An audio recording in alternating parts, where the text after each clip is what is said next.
Warning, this video contains team selection and captain choices which some viewers may find offensive. Hey guys, and welcome back to FPL TV. Before looking to Game Week 25, in what is a double Game Week and a blank Game Week simultaneously, let's first look back to Game Week 24 and see how the team got on there. I didn't make any transfers last week, but my decisions were based more on who to start and bench within my own squad. Should I start Mitrovic, Gnonto, Rico Lewis, Gabriel?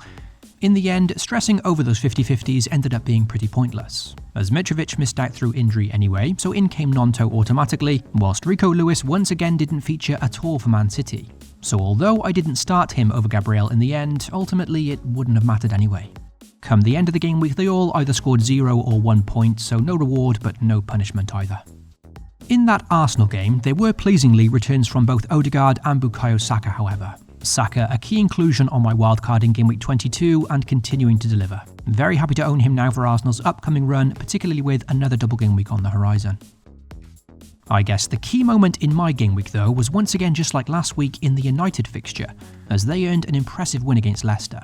This is because 2 game weeks back, I opted to keep Bruno Fernandes in my squad instead of my punt on Chelsea's Mudryk, even despite Bruno having an upcoming blank in Game Week 25. Fortunately, forgetting forward planning for a moment and keeping Bruno Fernandes here really paid off, with 2 assists and all 3 bonus points. In fairness, it could have been more too, with Bruno superb in that game, and with Diogo Dalot missing a glorious chance to make it a hat-trick of assists for Bruno. Since the restart, and more notably since Ronaldo's departure, Bruno's output has returned to that of old. So if I am to sell him ahead of his blank in Game Week 25, well, I'll be very sad to see him go. Until we meet again, Maestro. The other key talking point in that game was the on-fire Rashford bagging a further 2 goals, and more importantly returning a big haul whilst the captain favourite Erling Haaland didn't. I discussed in my last video that I was weighing up the idea to go against Haaland last week, but for me personally, no regrets in not doing so. Having watched the games, Haaland was very unlucky not to score himself too, and on a personal level, I just simply didn't fancy taking a risk to erase all the progress my team had made in recent game weeks. With that said, I do want to commend those that did have the courage to go against the Norwegian last week and back Rashford. It took a lot of bravery to do so, and after the Haaland blank on Saturday, the Rashford haul was heavily deserved in my opinion for those managers on Sunday. Erling Haaland has punished those that have gone against him, me included, far too many times already this season, so it was about time that those courageous enough to go against him were finally rewarded for a change. Kudos to you. Sadly, no returns for De Bruyne in that Forest fixture either, and having watched the game, it was quite hard to believe he somehow came out of it with just 2 points. He played superbly, but FPL-wise, a frustrating day at the office for the Belgian, who apart from the Arsenal game last game week, has without doubt been a disappointing FPL asset for his price since the restart. So for Game Week 24, thanks to the differential haul from Bruno Fernandes, fortunately I managed to squeeze a green arrow in what was generally a fairly low-scoring game week. 58 was nothing special, but just a few points above the par score I'd say, and therefore enough to rise around 50,000 places from 416k up to now 369k. Granted, I am a bench boost and wildcard down at this stage, but considering in just Game Week 18 I was ranked at 1.2 million, very happy with the progress in recent weeks, and the rank is at least looking a bit more respectable now. So with that, let's move on to Game Week 25 now, and look at how my team currently lines up as well as looking at my transfer activity. Also, if you do enjoy the content here at FPL TV, then as always be sure to leave a like and most importantly get subscribed to the channel. You can also hit the notification bell so you always know when a new video goes live. Now obviously with this being a blank game week for United and Newcastle in my side, I'm going to have to call on the likes of Rico Lewis and Tyrone Mings from my bench this week, with Mings making his debut for my side in a decent enough fixture against Everton. As for Rico Lewis, well very likely he's going to miss out again you'd think, but in his case this week I think I'm just going to have to hope for the best and fingers crossed I get lucky with a start. Who knows, this Bournemouth game does come just days after City's European away trip to Leipzig during midweek, so perhaps there's a chance he'll get some minutes. For this week with no backup anyway, even a 1-pointer off the bench is better than nothing. Is it ideal going into this week relying on a Rico Lewis start? Of course not. However, I have issues to resolve elsewhere in my team, such as Mitrovic being an injury concern, and that's where I've chosen to focus my transfer activity.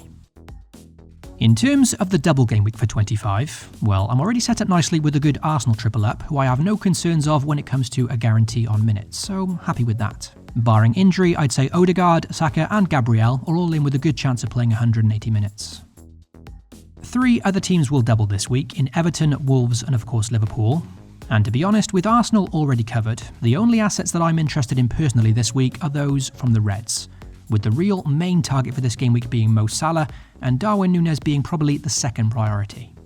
After lots and lots of consideration this week though, and with 2 free transfers at my disposal, I've chosen in the end to be aggressive on my transfer activity this game week and brought in 3 Liverpool attacking assets, with Salah, Darwin and even Gakpo all coming in for a -4. De Bruyne, Mitrovic and the blanking Bruno Fernandes all making way, my very first hit of the season.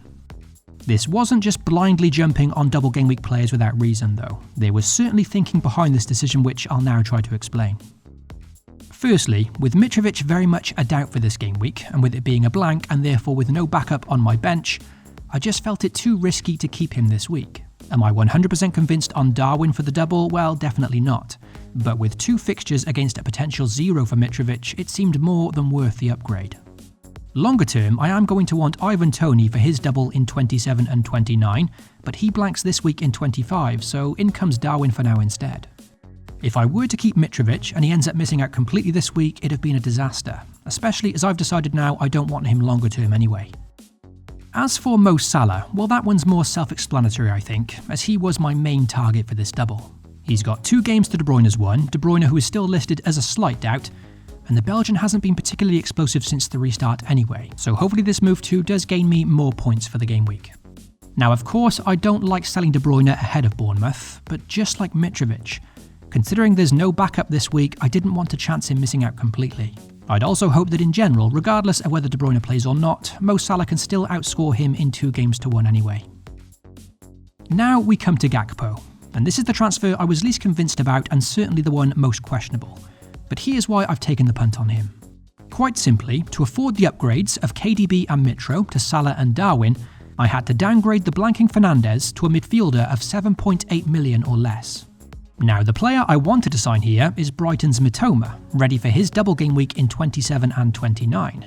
However, of course with Mitoma and Brighton blanking this week, well for now I can't go there. I mean I still could have, but where's the sense in taking a hit for a blanking player? Yes, it had been a move with the future in mind, but where's the fun or upside in that? So essentially, considering I'm going to want Mitoma in 26 or 27 anyway, well anyone I buy this week is likely to be a very, very short-term punt. And looking at all the options at 7.8 million or less, Gakpo in decentish form with the double game week seemed a punt worth taking.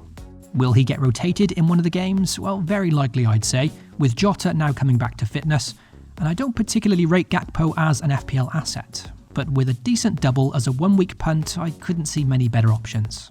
I did consider single game week players here too, such as Ward-Prowse for the longer term, or Aston Villa's Emiliano Buendia, but considering Gakpo has the double, and considering whoever I bring in will likely be sold next game week anyway, I figured why not purchase another ticket to this double game week lottery. As mentioned, going forward in future game weeks, I'm likely going to want Ivan Toney instead of Darwin and Mitoma instead of Gakpo. But seeing as though both of those assets blank this week whilst these 2 double, I'm happy to take the risk on them for now, with 4 fixtures between them to get some returns. All in all, I think that's worth my first -4 hit of the season, which isn't too big of a risk. Importantly, it'll also become clear before the Game Week 26 deadline whether or not Liverpool will blank or not in Game Week 28, and that'll come down to the result of Fulham and Leeds in the FA Cup. Who knows, depending on how that one goes, could set me up well for blank Game Week 28 with all these Liverpool assets, whereas if in fact they are going to blank, I can just start moving them on to Toney and Mitoma in the coming weeks anyway. And considering overall I'm pretty happy with the rest of my squad, I'm confident in the coming weeks I can focus my transfers there. With no wildcard available now for me either, I think I am going to have to be a bit more aggressive for the remainder of the season now and take a few hits when necessary to keep up with this hectic double and blank game week schedule. As for the captaincy this game week, well, this one's very difficult. And although Mo Salah was my main transfer target this week, and although he is certainly a very strong consideration for the armband, I think I'm going to stick to my guns here and back the form player already in my side in Bukayo Saka for his double, with 2 decent fixtures against Leicester and Everton. He's on corners, penalties, with a lot of routes to points, with Arsenal in general just performing at a higher level than Liverpool at the moment. Of course, I do consider Mo Salah to be the much more explosive on his day, And due to his legendary FPL history and status, in my mind, a captaincy option I'd probably consider the safer choice. But given the form of the two players and teams, I think I'll be more annoyed at myself if I back Mo Salah on reputation alone and he ends up disappointing. Liverpool have been so unpredictable this season, and I just feel bringing in the Egyptian for his double is enough. Will opting for Saka be the correct choice here? Well, there's every chance that it won't be. But I feel, for me personally, it's the sensible call and I'm just going to stick with it. So that's my team and transfer moves for the game week, along with the reasoning for said transfer activity. Not fully convinced by my transfers this week, but it's a tricky game week to manoeuvre with still an uncertain future. And ultimately, I'm getting up to 6 fixtures here for the price of 2, so hopefully it doesn't backfire. Mitrovic starting and scoring against Wolves would be incredibly frustrating, so having now transferred him out, hopefully he's not risked and saved for their FA Cup clash instead. Fingers crossed. Good luck to you all for the upcoming game week, FPL responsibly, and I'll catch you all very soon.